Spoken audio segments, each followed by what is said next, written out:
Bem, a nossa audiência, estamos aqui para falar nessa série de mensagens que estamos falando sobre o Evangelho de Marcos. Já queremos logo dizer, se você gostar desse vídeo, você deixe o seu like, comente e compartilhe e nos ajude a evangelizar.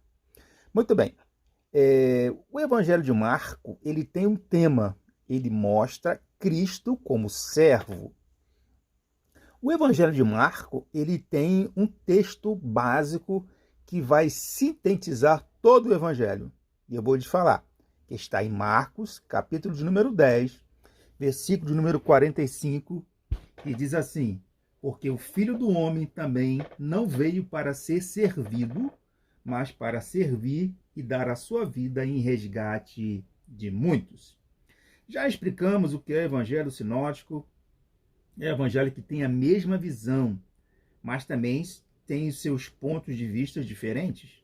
Falamos dos primeiros evangelhos, do primeiro evangelho, né, que foi o de Mateus, que era um cobrador de imposto, né, odiado pelos seus irmãos, porque ele cobrava imposto dos seus próprios irmãos em favorecimento dos romanos, mas ele foi escolhido como instrumento na propagação do evangelho, né? E Mateus mostrou Jesus como o rei dos judeus, né?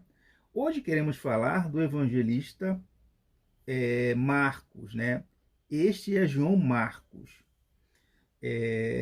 A referência é Atos, capítulo 12, versículo número 12, para aqueles que gostam de anotar. Marcos é uma palavra latina, de origem latina, né? É a palavra latina. E João é o seu nome judaico.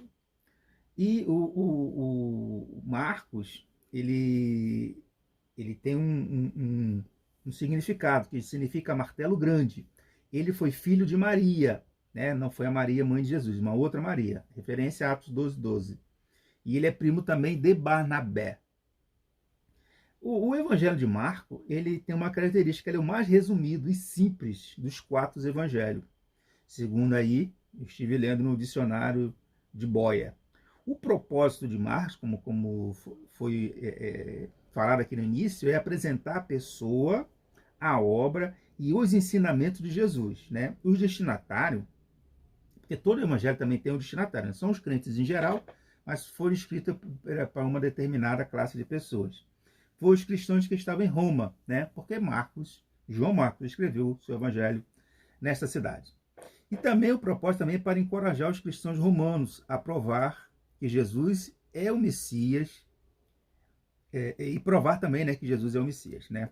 Faltou aqui só uma questão de pausar aqui a fala. Marcos apresentou em vários episódios em que Jesus operou o milagre, né? Logo no início do seu capítulo, né? Capítulo 1, a partir do versículo 21 ao versículo 28. Segundo diz que ele também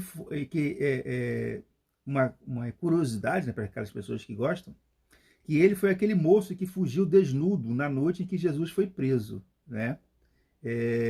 E foi escrito, esse evangelho foi escrito cerca de 68 no ano Domini, né? Ou depois de Cristo. E Marcos também ele acompanhou Paulo numa viagem missionária, né? Isso não está narrado nos evangelhos, mas está narrado no livro de Atos. Sobre Marcos, aí eu vou abrir aspas aqui para o Dr. Scofield. Desde os primeiros dias da igreja, o Evangelho de Marcos foi considerado como o refletido a visão que Pedro tinha de Cristo, né? Porque Marcos não foi não participou, né? Mas ele escreveu aquilo que Pedro passou para ele, quando ele passou a andar com Pedro. Ainda divide assim o Evangelho, o Scofield, né? Primeiro, a apresentação do servo e o seu ministério, ou seja, a apresentação de Cristo. Marcos, capítulo 1, versículo 1 ao 13. 2. A obra realizada pelo servo, ou a obra realizada pelo Cristo. Marcos 1, 14 e 13, 37. 3. A obediência do servo até a morte. Marcos 14 e Marcos 15. E o último, quarto, a ressurreição e a ascensão do servo vitorioso. Marcos 16. Bem, chegamos aqui ao final. Amanhã estaremos falando sobre o Evangelho de Lucas. E, reforçando aqui, se você gostou, deixe o seu like, faça o seu comentário, que eu vou responder, compartilhe e nos ajude a evangelizar. Deus te abençoe.